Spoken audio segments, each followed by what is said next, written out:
এটা ফুলদিঘির পাশে power house মোড় রোডে ইলেকট্রিক অফিসের পাশেই এই দোকানটি।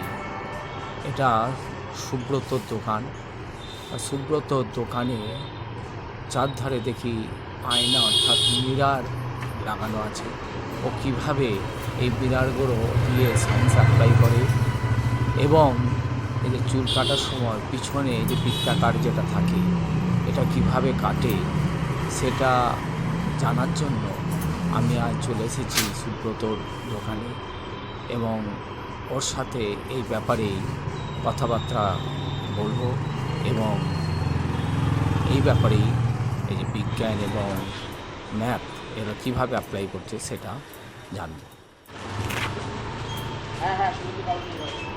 আচ্ছা, এই তোমার নাম কি বলো তো? আমার নাম সুব্রত রায় শর্মা। সুব্রত রায় শর্মা। আচ্ছা, তুমি এই যে সেলুনে কত বছর কাজ করছো এখানে? আমি 92 ডিসেম্বরে এখানে দোকান দিয়েছি। 92 ডিসেম্বর, তার মানে এখন তো 22 পর্যন্ত 30 প্লাস আবার 24-এ, হ্যাঁ, মানে তার মানে 32 ইয়ার্স। হ্যাঁ, হ্যাঁ, 32 বছর তুমি এখানে কাজ করছো। হ্যাঁ। আর এর আগে কোথাও করেছো নাকি? হ্যাঁ, টেলিফোন এক্সচেঞ্জ মোড়ে। ওটা কত বছর করেছো? ওখানে 3 বছর ছিল। ও, তার মানে তোমার 35 বছর প্রায় কাজ করছো। হ্যাঁ। আচ্ছা, তা তো ভালো, অনেক দিন এক্সপিরিয়েন্স এটা। আচ্ছা, এখানে এই যে তুমি করছো যে অনেক দেখছি আয়না লাগিয়েছো, মিরার লাগিয়েছো, তাই না? হ্যাঁ, হ্যাঁ। এই যে চারধারে দেখি মিরার লাগানো আছে। আচ্ছা, পিছনে এই মিরারটা কি জন্য লাগানো আছে? এই যে আমি যে এনার চুল কাটতেছি, হ্যাঁ হ্যাঁ, ইনি সামন থেকে এনার পিছনটা দেখবে কি রকম ঠিকঠাক মানে হইতেছে কিনা। তুমি ঠিকঠাক চুলটা কাটছো কি না হ্যাঁ, সেটা সেটা দেখবো। হ্যাঁ, উনি সামন থেকেই দেখবে। হ্যাঁ হ্যাঁ। আর এই যে সাইডে দেখতে পাচ্ছি, সাইডের গুলো, সাইডের গুলো এমনি ফাঁকা জায়গা। আর নিচেরটা তো নিচেরটা ওই যে বাচ্চারা আসে, বাচ্চারা আছে, তখন ওই চুল কাটলে ওটাও দেখতে পাবে, ওরাও দেখতে পারে। পাঁচটা কিভাবে কাটছে না কাটছে ওটা দেখতে পাবে। হ্যাঁ। আচ্ছা, এইগুলো তুমি তো বিজ্ঞানে ওই যে প্রতিফলনে এগুলো কাজ করছো তুমি। হ্যাঁ। এটা দিয়ে তোমার দোকানে অনেক মানে চুল কাটতে তোমার সুবিধা হচ্ছে। হ্যাঁ।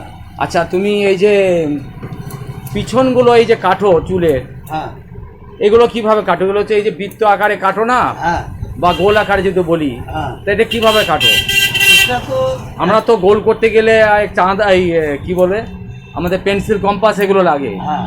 তোমরা কিভাবে কাটো? এটা শুরুতে আমি পারি নাই। আচ্ছা, যখন আমি এই লাইনে আসলাম, হ্যাঁ হ্যাঁ আমার গুরু আমাকে ধরাইছিল, আমি কিন্তু পারি নাই। হ্যাঁ হ্যাঁ হ্যাঁ। ওই প্রথমের দিকে বেকা তেরা হইতো, আচ্ছা পরে আবার ওই গুরু ঠিক করে দিত, বলে এইভাবে কর। আচ্ছা, এখন তোমাদের অসুবিধা হয় না? না, এখন আর অসুবিধা। মানে একদিক থেকে কাঁচি চালা ওই দিকে হয়ে যায়, একবারে সমান হয়ে যায়। একবারে। তার মানে এটা এক্সপিরিয়েন্সের জন্য হচ্ছে, এটা অভিজ্ঞতা, কাজের অভিজ্ঞতা। আচ্ছা আচ্ছা।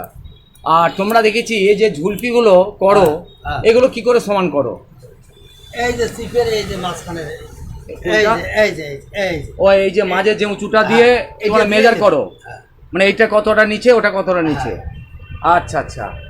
আর এমনি যদি ওই অনেক ঝুলপি সব দেখবে কোনোটা সরু কোনোটা মোটা হয়ে যায়, এটা কমপ্লিটটা নিজের আইডিয়ার উপর, নিজের আইডিয়ার উপরে করো। কাজ করতে করতে আইডিয়া এটা। আচ্ছা আচ্ছা। তারপরে এটা হয়। হ্যাঁ হ্যাঁ হ্যাঁ, তার মানে এগুলো তোমরা তো মানে কি বলবো, এগুলো অঙ্কেরও সব কিছু কাজ করছো, তাই না? হ্যাঁ হ্যাঁ হ্যাঁ হ্যাঁ। আর হ্যাঁ। আচ্ছা, যে যিনি কাটছেন ওনার নাম একটু নামটা বলবেন? রাজু বিশ্বাস। রাজু বিশ্বাস। মানে পিছনটা দেখা যাচ্ছে চুলে, মানে কিভাবে কাটছে না কাটছে। আচ্ছা আচ্ছা, যাই হোক, ভালো লাগলো। ঠিক আছে, আসি। হ্যাঁ, ঠিক আছে। তাহলে আমরা দেখতে পাচ্ছি এই যে ম্যাথে যদি আমরা প্র্যাকটিস করি তাহলে অনেক কিছু আমরা করতে পারি, যে অঙ্ক করা যাচ্ছে না প্র্যাকটিসের ফলে করা যাবে।